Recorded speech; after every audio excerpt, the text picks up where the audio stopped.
Good evening. My name is Mary Williams, and I'm currently enrolled in Studies in English Literature, Novels, and Short Stories under the instruction of Professor Jefferson Ebbing. For this week's assignment, we were tasked to read and review the short story entitled The Man That Corrupted Hadleybug, written by Mark Twain.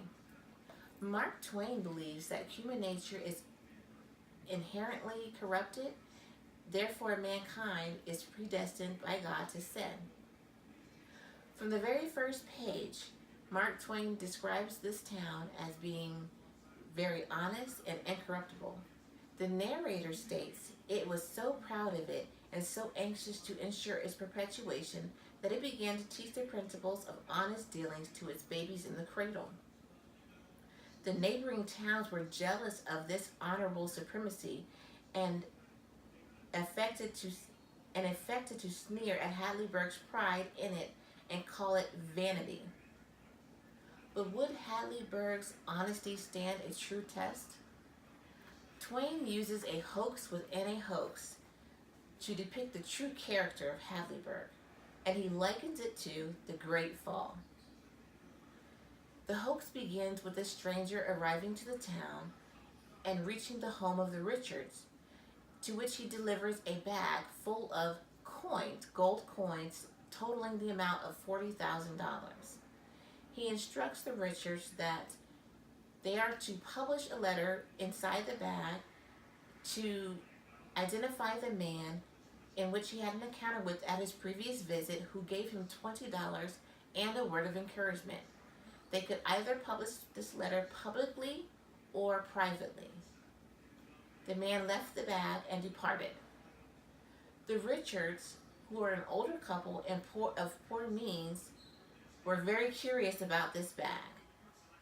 They decided to publish it publicly to further their notoriety for their honest dealings with other people.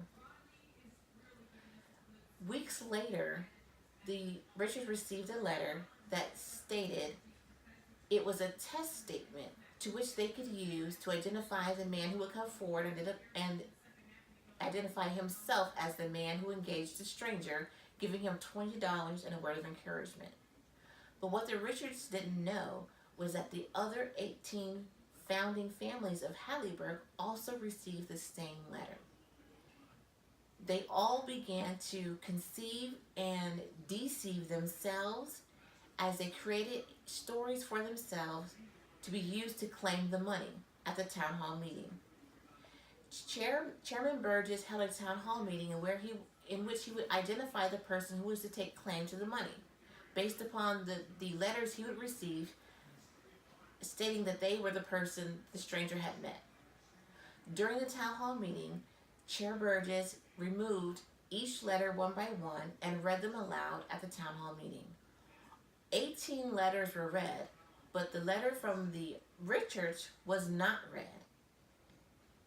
The stranger who first brought the bag of money was also at the town hall meeting, and he was very heated to find that he was unable to expose all 19 families. He therefore thought that the Richards were an honest couple, but he later found out something different. As the letters were read, Chair Burgess reached inside the bag and pulled out the test statement letter.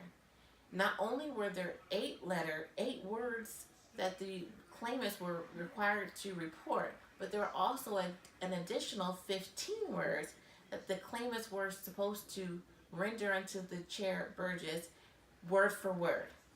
But none of the 18 letters submitted had those additional 15 words on it. And so it was exposed that they were all liars and deceivers, and they were willing to steal money that did not rightfully belong to them. But the Richards received praise for their honesty. They were the only family of the 19 that did not try to steal the money, so they thought. The stranger later presented himself again at the Richards' house, giving them the actual $40,000, because the money that was in the bag was not real money. It was lead, it was gold covered lead.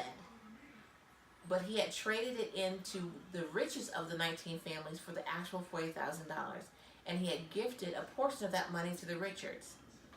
The Richards, who were so paranoid for not being found out at the town hall, did not trust the checks that the stranger had now brought to them, and so they threw it in the fire. As the paranoia began to take over them, they fell ill, and on his deathbed, Edward Richards exposed Chair Burgess for not reading out his letter aloud at the town hall meeting, thus exposing him to the rest of the town as a liar as well. The Richards, the husband and the wife, died with no money and exposed as liars. The rest of the 18 families were able to reform from the exposure of being liars, but the town was exposed to the other surrounding towns, and their reputation was burned. What they did, instead of learning from this experience, they instead decided to cover it up.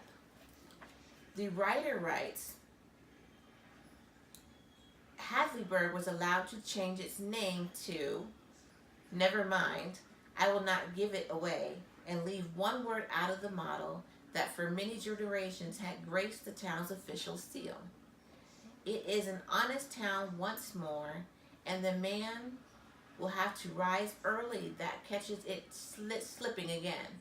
The original motto of the town read, Lead us not into temptation. The new motto reads, Lead us into temptation. So the challenge that comes from the result of this town being exposed is that we are to look within ourselves and reevaluate ourselves. While we all strive to be good people, honest people, and have good dealings with others, we are not without faults and failures. And that's my review for this book, The Man That Corrupted Hadleybug.